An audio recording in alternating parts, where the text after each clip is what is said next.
Have you ever noticed that the more you try to control life, the more everything seems to fall apart? The more you worry, the more things you see that could go wrong. And the more you think everything through, the less ready you feel to begin. But what if that is not how life actually works? We are taught that worrying helps us prepare, helps us keep everything under control. But in reality, constant worrying is exactly what prevents things from falling into place. Not because the world is against you, but because you are unconsciously disrupting the natural flow. Carl Jung once pointed out that most of what influences you lies outside your direct awareness. And sometimes what you call control is actually preventing you from stepping into the flow of life. When you stop worrying, it is not because everything becomes more certain, but because you are no longer interfering with its natural process, and everything begins to arrange itself in a way you could not see before. Worrying at a very subtle level is not always a direct response to a problem. Sometimes it is a form of psychological addiction, a state you return to not because it works, but because it feels familiar. Your brain does not prioritize what is right. It prioritizes what is familiar.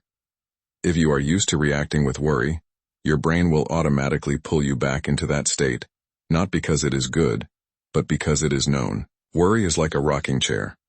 You always feel movement forward and backward, but no matter how long you rock, you remain in the same place. Worry has no natural endpoint. It only stops when you consciously step out of it. When you stop worrying, you stop creating an invisible layer of noise between yourself and reality. Worry destroys your ability to act. It creates a convincing illusion that you are preparing, but in reality you are simply delaying the moment of starting by prolonging preparation. When Peter stepped out of the boat to walk on water, he walked not because he was certain, but because he stepped while still uncertain. When he began to think about the wind and waves, he began to sink. You are not the content of your thoughts. You are the space in which content appears. When you see that, your relationship with worry completely changes, and it loses its foundation. Worry is rarely the starting point. Every concern you notice is actually covering something deeper beneath, a foundational fear often not clearly named. The shadow is not something foreign. It is everything you have experienced but do not allow yourself to own.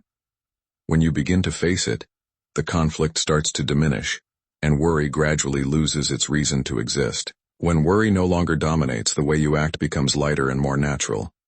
You no longer need to force yourself to move forward, because movement begins to arise from within. When you stop trying to control everything, opportunities appear differently.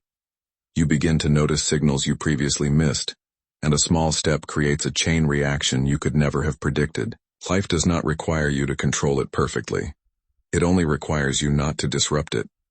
When you truly stop worrying, everything begins to fall into place because you finally stop interfering with its natural flow.